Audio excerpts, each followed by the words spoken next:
Welcome to Mathematics with Manisha. Today we are going to talk about Practice Set 1.3 Part 2 और इस video में आज हम example number 5, 6, 7, 8 और 9 नंबर का एग्जाम्पल जो है वहाँ तक सभी एग्जाम्पल हम लर्न करने वाले हैं 1 by 1।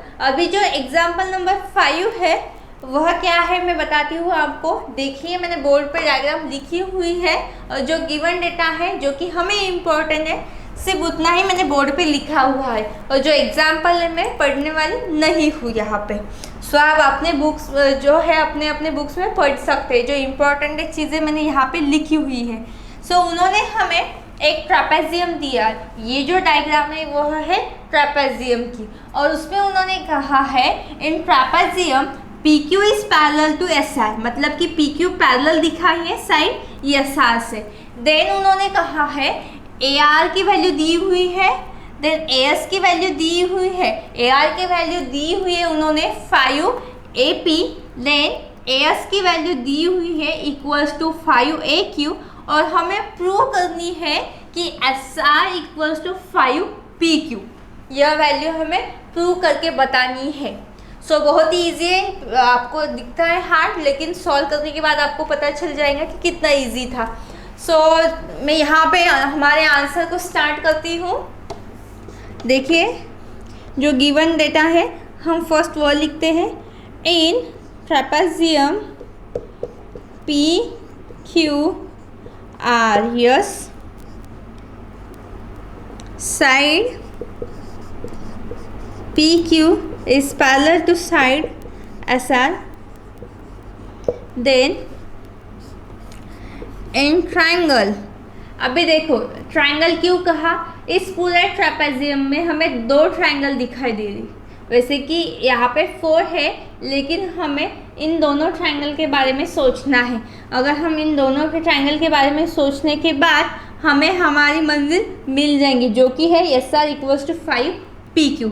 सो फर्स्ट मैं ट्रायंगल APQ कंसीडर करती हूँ, APQ एंड ट्रायंगल ASR और ARS भी बोल सकते हैं आप, ARS। सो ये दोनों ट्रायंगल है। अभी देखो यहाँ पे एंगल P और एंगल R ये कैसे अल्टरनेट एंगल है और एंगल Q और S ये दोनों भी एक दूसरे के साथ कैसे अल्टरनेट एंगल है। सो मैं यहाँ पे लिख सकती हूँ angle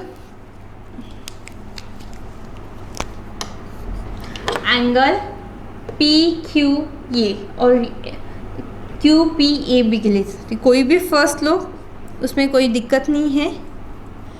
QPA is congruent to, एक दूसरे को कैसे कॉन्ग्रुएंट। अभी मैंने यहाँ पे QPA लिया है मतलब P लिया है बीच में, मतलब P कॉन्ग्रुएंट है R को। फिर यहाँ पे मैं लिखती हूँ ARS, एंगल ARS क्या है ये दोनों अल्टरनेट एंगल है। सो यहाँ पे मैं लिख सकती हूँ PQ is parallel to SR and ये जो PR है इन दोनों की कैसी है ट्रांसवर्सल। सो मैं यहाँ पे लिखती हूँ PR is a transversal. Okay समझ लेना, यहाँ पे हैंडराइटिंग थोड़ा सा गड़बड़ हुआ है उसमें। देन अभी यहाँ पे हमने ये ट्रायंगल एंगल लिया है। नेक्स्ट अभी हम इन दोनों के बारे में सोचेंगे। P और ये R के बारे में सोचा है, अभी Q और S के बारे में सोचते हैं हम। देखिए in angle PQA is congruent to angle ASR। Again reason कौन सा होगा यहाँ पे, कौन सा हो सकता है यहाँ पे alternate angle PQ is parallel to SR and इसकी ट्रांसवर्सल कौन सी है SQ और QS is a ट्रांसवर्सल। यह रीज़न हुआ इस एंगल का। सो एंगल प्रॉपर्टी है। सो यहाँ पे मैं लिख सकती हूँ बाय एंगल प्रॉपर्टी, प्रॉपर्टी नहीं, similarity test by angle similarity test, triangle APQ is similar to triangle ARS, similar है। देन अभी इसके बेस पे हम कह सकते हैं, इसे मैं 1 कहती हूँ, from equation 1 AP upon AR equals to AQ upon AS equals to PQ upon SR। देखिए मैंने AP अपॉन AR लिया है, देन AQ अपॉन AS, यहाँ पे AP लिया है, इसके वजह से मैंने यहाँ पे भी AQ लिया सेकेंड इसमें, देन यहाँ पे PQ लिया, इसकी वजह से AR। मतलब ऊपर जो मैंने लिए वो एक ही ट्रायंगल्स के साइड है और नीचे भी दूसरे ट्रायंगल के साइड से। ऊपर नीचे नहीं करना है, अगर एक भी चीज़ ऊपर नीचे हुई तो हमारा पूरा आंसर गलत हो सकता है। यहाँ पे देखिए अभी AP की वैल्यू दी हुई है हमें, वो कितनी है, सॉरी AR की वैल्यू दी हुई है, वो है 5 AP। So AP as it is, AR की वैल्यू है 5 AP इक्वल्स टू AQ भी एज इट इज़, AS की वैल्यू दी हुई है 5 AQ और PQ और PSR की वैल्यू दी नहीं है, इसकी वजह से वो एज इट इज़ रहेंगे। AP और AP कैंसिल हो जाएंगे, AQ और AQ कैंसिल होता है यहाँ पे, 1/5 equals to 1/5 equals to PQ upon SR। और ये सारे रेशियोज कैसे होते हैं, प्रपोर्शन इनका सेम है। सो यहाँ पे मैं लिख सकती हूँ उसके बेस पे PQ upon SR equals to 1/5। Then 1/5 है तो इसका क्रॉस मल्टीप्लिकेशन ले सकते हैं हम यहाँ पे, 5 multiply PQ equals to SR multiply 1। और किसी भी चीज़ को अगर हम 1 को से मल्टीप्लाई करेंगे, कोई भी नंबर को, तो हमें वही नंबर मिलता है। लेकिन अब यहाँ पे हम 1 से मल्टीप्लाई करते हैं SR से, तो हमें वैल्यू मिलती है SR। 5 मल्टीप्लाई PQ मतलब 5 PQ। और देखो हमें क्या प्रूफ करना था, SR इक्वल्स टू 5 PQ, और हमने वो आंसर मिल चुका है, SR इक्वल्स टू 5 PQ। अगर देखिए यहाँ पे हमारा जो आंसर है वह कंप्लीट होता है। कौन सी टेस्ट यूज़ किए हमें वह भी यहाँ पे हमने बताया हुआ है, और उस टेस्ट के बेस पे हमने हमारा आंसर भी निकाला है। देखिए कितना इजी था। ऐसे ही इजी एग्जाम्पल है आगे, वह भी हम सॉल्व करेंगे।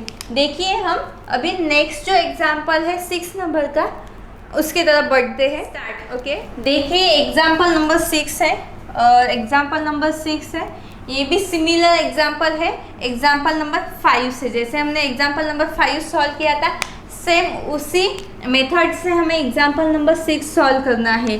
सो यहाँ पे मैं डायरेक्टली यहाँ पे लिखती हूँ सॉल्यूशन में, इन ट्रापेजियम, कुछ भी चेंज नहीं है आंसर के सॉल्यूशन में। जो जैसे हमने सॉल्यूशन निकाला था पहले वाले का, सेम उसी मेथड से हमें सॉल्यूशन निकालना है। इन ट्रापेजियम CD और ABCD कह सकते हैं हम, इन ट्रापेजियम ABCD और CD AB भी बोल सकते हैं। सो इसमें साइड CD पैरेलल है साइड BAC। सो अभी हमें यहाँ पे कौन से दो ट्रायंगल मेंशन करने, in triangle COD and triangle OAB AOB, COD and AOB, ये दोनों हमें सिमिलर दिखाने हैं। सो उसके पहले देखिए एंगल C और एंगल A, ये दोनों कैसे हुए, अल्टरनेट। देखिए यहाँ पे Z एंगल मिलता है, इसका मतलब C और ये दोनों एक दूसरे को अल्टरनेट है और कॉन्ग्रुएंट है। सो एंगल D कॉन्ग्रुएंट है B से, और किसके बेस पे कह सकते हैं, अल्टरनेट एंगल के बेस पे। सो यहाँ पे मैं लिखती हूँ एंगल OCD, पहले इसके बारे में हम सोचते हैं, OCD is congruent to angle OAB. OAB कैसे है? Alternate angle CD parallel to BA और उसके बीच की ट्रांसवर्सल है AC.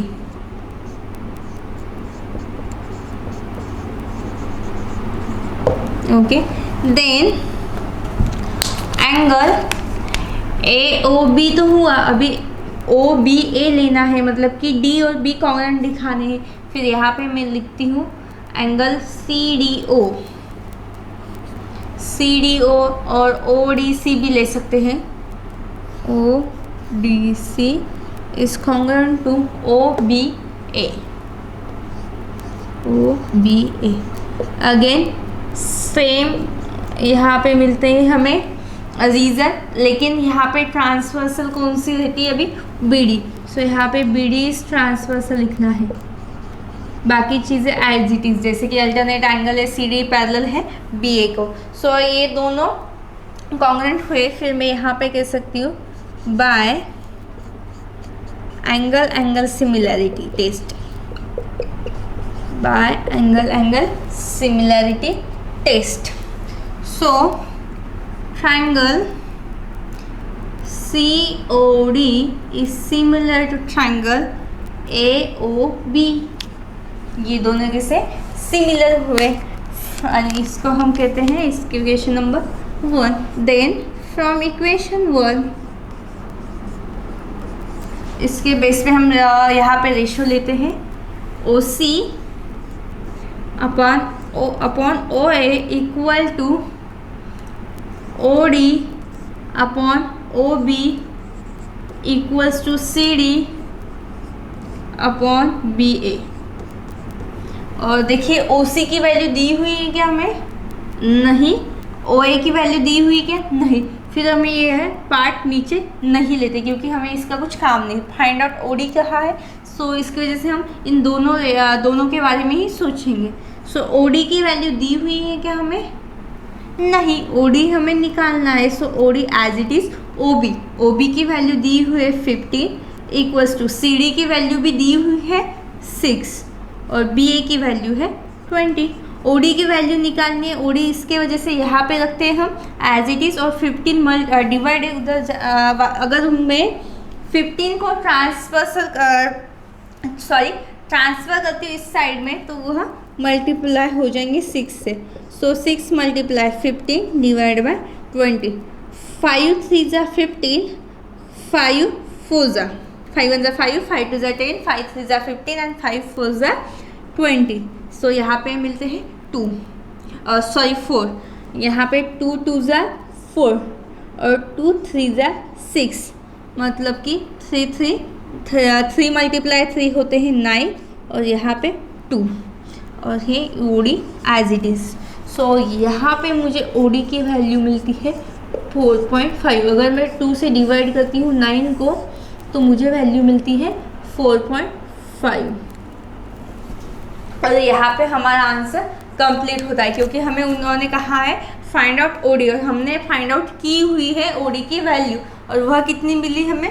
4.5. देखिए जैसे कि हमने फर्स्ट 5th नंबर का एग्जाम्पल सॉल्व किया था, वैसे ही हमने 6 सॉल्व किया है. सिमिलर है दोनों भी एग्जाम्पल. सो अभी नेक्स्ट जो एग्जाम्पल है उसे हम सॉल्व करते देखते, वो भी इसी तरह है कि अलग है थोड़ा सा, कि सिमिलर है. ओके, देखिए 7 नंबर का एग्जाम्पल है यहाँ पे, और यहाँ पे डायग्राम दी हुई है, और इस डायग्राम में हमें ABCD पैरेललोग्राम दिखाई देता है. Then AB is parallel to CD है and AT is also parallel to CD है. सिर्फ हमने AB को एक्सटेंड किया है, इंक्रीज किया है, और वह इंक्रीज करने के बाद T पॉइंट पे इंटरसेक्ट होती है. देन जो यहाँ में बीच में से हमने इंटरसेक्ट निकाली है, TD इंटरसेक्ट करती है एंगल D को. सो ये भी यहाँ पे एक पॉइंट है. अभी हमें यहाँ पे प्रूव करना है DE multiply TE and CE multiply B. सो अभी ये कैसे सी मल्टीप्लाई टी ये कैसे मिलेगा हमें, बहुत ही डिफ़िकल्ट दिख रहा है एग्जाम्पल, लेकिन सॉल्व करने के बाद आपको पता चलेगा डिफ़िकल्ट है कि नहीं। सो चलिए हमें ये दोनों ट्रायंगल के बारे में सोचना है, पैरेललोग्राम के बारे में नहीं। फिर उन्होंने दिया हुआ है लेकिन हमें पैरेललोग्राम का कुछ काम नहीं है इस एग्जाम्पल में, और ये जो यहाँ पे दिखी हुई है डायग्राम, इस डायग्राम का भी काम नहीं, सिर्फ हमें ये दो ट्रायंगल का काम है। सो हम उसी ट्रायंगल के बारे में सोचेंगे। सो जो गिवन इंफॉर्मेशन है फर्स्ट हम वो लिखते हैं, ABCD इज पैरेललोग्राम। ये पैरेललोग्राम का शॉर्ट फॉर्म है। सो AB is parallel to CD and AT is also parallel to CD. ये गिवन पार्ट है। देन इन ट्रायंगल सॉल्व करने के देखिए हम सॉल्व करते इसे। In triangle DEC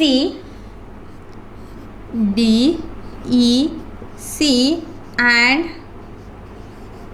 triangle EBT और TBE और TEB भी लिख सकते हैं। सो मैं यहाँ पे TEB लिखती हूँ क्योंकि मैंने ये जो एंगल है ये बीच में कॉमन लेना था मुझे। देखो यहाँ पे E और यहाँ पे, क्योंकि ये दोनों लेने थे इसकी वजह से मैंने लिए। सो इन एंगल देखिए, इसमें अगर आप देखते हो तो एंगल D और एंगल T ये अल्टरनेट एंगल है। देखो यहाँ पे Z मिलता है, Z बन गया यहाँ पे, इसका मतलब ये दोनों क्या हुआ, अल्टरनेट एंगल।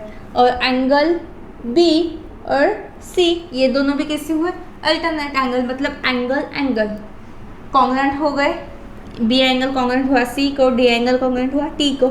मतलब हम यहाँ पे by angle angle similarity test के हिसाब से कह सकते हैं कि यह जो एंगल है सिमिलर है इस एंगल से। अगर एंगल सिमिलर मिला तो हम इसका रेशियो यहाँ पे ले सकते हैं। सो देखिए एंगल DCE और EDC लेते हैं पहले। एंगल EDC आप कोई भी एक ले सकते हो। EDC is congruent to ETB। D लिया है इसके वजह से हम यहाँ पे B लेते हैं। एंगल ETB रीजन क्या है, अल्टरनेट एंगल। देन यहाँ पे लिख सकते हैं AT parallel to CD। TD क्या हुई, DT और TD क्या हुए, इज अ ट्रांसवर्सल। ये क्या हुआ, रीजन। इसका रीजन लिखना इम्पोर्टेंट है। देन अगर ये दो हमने एंगल लिए, अभी ये दोनों एंगल हमें लेने हैं। सो EBT और TBE ले सकते हैं। Angle TBE is congruent to angle ECD और DCE।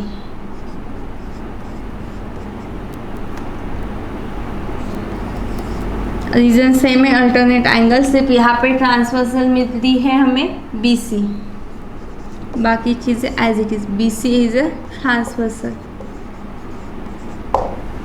Then by angle angle similarity test, इसके हिसाब से हम कह सकते हैं triangle DEC is similar to triangle TEB। TEB similar है। अभी हम रेशो ले सकते हैं। देखो यहाँ पे मैं लिखती हूँ TE upon ED, TE upon ED, और D लेती हूँ। ED लिखो या D सेम ही है। यहाँ पे CE अपॉन B।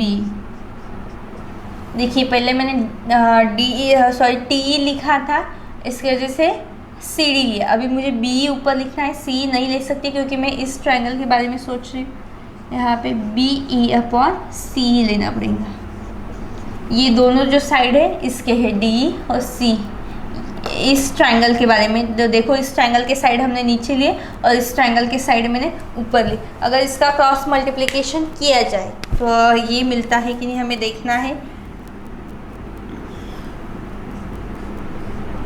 कि ई मल्टीप्लाई सी ई और डी ई मल्टीप्लाई बी और बी मल्टीप्लाई डी। देखिए मिला क्या, C मल्टीप्लाई टी और D मल्टीप्लाई बी, और यहाँ पे हमारा आंसर कंप्लीट होता है क्योंकि हमें जो वैल्यू चाहिए थी, जो प्रूफ करना था, वो हमने प्रूफ किया एट द एंड। देखिए कितना इजी था। हमने सिर्फ जो टेस्ट है वो यूज़ की और उसके बाद हमने रेशो लिया और उसका सिर्फ सिंपली क्रॉस मल्टीप्लिकेशन लिया। क्रॉस मल्टीप्लिकेशन करने के बाद हमें जो प्रूफ करना था वो हमने प्रूफ कर लिया। सिर्फ दो ट्रायंगल के बारे में सोचा, अल्टरनेट एंगल की प्रॉपर्टीज हमने यूज़ की और उसके बाद ये हमने सॉल्व किया। ओके, अभी जो नेक्स्ट एग्जाम्पल है 8 नंबर का वो हम लर्न करेंगे। स्टार्ट। देखिए 8 और 9 जो नंबर के एग्जाम्पल है अभी वो हमें सीखने हैं। 8 नंबर का जो एग्जाम्पल है उसकी डायग्राम मैंने यहाँ पे निकाली हुई है और उन्होंने कुछ इन्फॉर्मेशन दी हुई है जो एग्जाम्पल में है। उन्होंने कहा है AC और BD इंटरसेक्ट करते हैं ईच अदर को, मतलब एक दूसरे को इंटरसेक्ट करते हैं at point P and AP upon CP equals to BP upon DP। Then we have to prove that triangle ABP is similar to triangle CDP। इस इंफॉर्मेशन के बेस पे हमें ये दोनों ट्रायंगल एक दूसरे को कैसे दिखाने हैं, सिमिलर दिखाने, और यह हमें उन्होंने गिवन में ये जो प्रपोर्शन दिया हुआ है सो ये इक्वल है। सो इसके यूज़ करके हम ये दोनों ट्रायंगल है सिमिलर दिखाएंगे। सो देखिए in triangle ABP and triangle CDP, so angle CPD is congruent to angle APB। मैंने ये दोनों एंगल एक दूसरे को इक्वल दिखाया और कॉन्ग्रुएंट दिखाया। क्यों? क्योंकि वो दोनों वर्टिकली अपोजिट एंगल है, वर्टिकली अपोजिट एंगल, और वर्टिकली अपोजिट एंगल भी एक दूसरे को इक्वल होते हैं, ये रीज़न हुआ। Then AP upon CP equals to BP upon DP। ये क्या है, गिवन में दिया हुआ है। Then side angle side similarity test के हिसाब से, by side angle side similarity test के हिसाब से हम कह सकते हैं कि triangle ABP is similar to triangle CDP। Triangle ABP is similar to triangle CDP। देखिए कितना छोटा था इसका आंसर और बहुत ही इजी था। एज इट इज़ मैंने यहाँ पे लिखा है ट्रायंगल, देन जो गिवन डेटा है वो लिखा है, और ये दोनों ट्रायंगल वर्टिकली अपोजिट है, यह हमें पता है। सो वही यहाँ पे मैंने शो किया, और साइड एंगल साइड जो सिमिलरिटी टेस्ट है वह अप्लाई की और वो दोनों ट्रायंगल एक दूसरे को सिमिलर दिखाए हैं। सो अभी 9 नंबर का एग्जाम्पल भी ईजी है, सिर्फ हमें सॉल्व करने में थोड़ा सा ध्यान देना है। देखिए उन्होंने कहा है ट्रायंगल BAC, मतलब BAC इक्वल है ADC, मतलब ये पूरा ट्रायंगल और ADC इन दोनों, और ये छोटा एंगल, ये पूरा बड़ा और छोटा, इन दोनों एंगल के बारे में हमें सोचना है। इन दोनों एंगल का A जो एंगल है यह कॉमन है। सो यहाँ पे मैं लिखती हूँ in triangle BAC and triangle ADC। Okay, फिर यहाँ पे लिखती हूँ मैं angle BAC is congruent to angle ADC common है क्योंकि वो इक्वल है दोनों, क्योंकि यह गिवन में उन्होंने दिया हुआ है। इसे हम कॉन्ग्रुएंट कह सकते हैं, कॉन्ग्रुएंट मतलब ही इक्वल। देन एंगल A और BAC और ADC, इन दोनों का एंगल C क्या है, कॉमन। सो एंगल C और angle C is congruent to angle same. यहाँ पे मैं रीजन दे सकती हूँ, कॉमन एंगल। ये क्या हुआ, कॉमन एंगल। फिर से यहाँ पे एंगल सिमिलरिटी टेस्ट यूज होती है बाय एंगल सिमिलरिटी टेस्ट। इन दोनों के टेस्ट के हिसाब से हम कह सकते हैं triangle BAC is similar to triangle ADC। Okay, so अभी हमें इसके बेस पे अभी रेशो जो होता है वह निकालना है। अभी यहाँ पे हम रेशो कहाँ फाइंड आउट करते रहेंगे कि AC लेना है, BC लेना है कि DC लेना है। सो सिंपल मैं आपको बताती हूँ। देखो यहाँ पे AC है, यहाँ पे DC, लास्ट के जो वैल्यू जो नंबर से मैंने लिए हैं, फिर यहाँ पे AC की जगह पे मैं CA लिखती हूँ और यहाँ पे DC की जगह पे मैं CD लेती हूँ, इक्वल्स टू।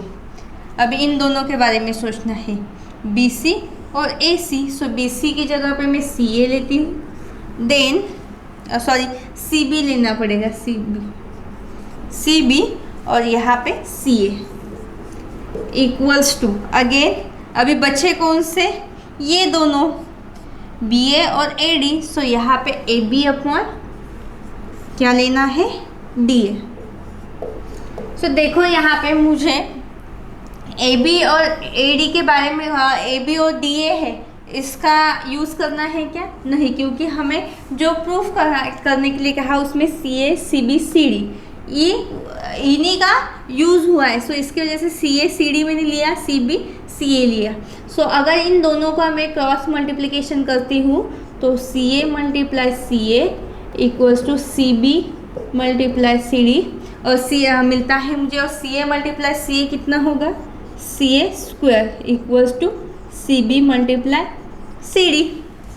देखिए वही आंसर है क्या जो हम चाहते थे, हाँ वही आंसर है। देखिए CA square equals to CB multiply CD। देखिए कितना इजी था, सिर्फ हमने यहाँ पे हमारा जो माइंड है यूज़ किया और हमारा लॉजिक यूज़ किया और हमने आंसर फाइंड आउट किया। सिर्फ हमें एंगल कॉमन दिखाना था, जो कॉमन है वह, और गिवन जो पार्ट है वह यूज़ करना था, और हमने यूज़ किया और उसके बेस पे हमने आंसर फाइंड आउट किया। और आज का यह वीडियो यही ख़त्म होता है हमारे एग्जाम्पल के साथ। आई होप सो आपको ये अच्छे से समझ आए होंगे एग्जाम्पल। सो यह हमारा प्रैक्टिस सेट 1.3 भी फिनिश हो चुका है।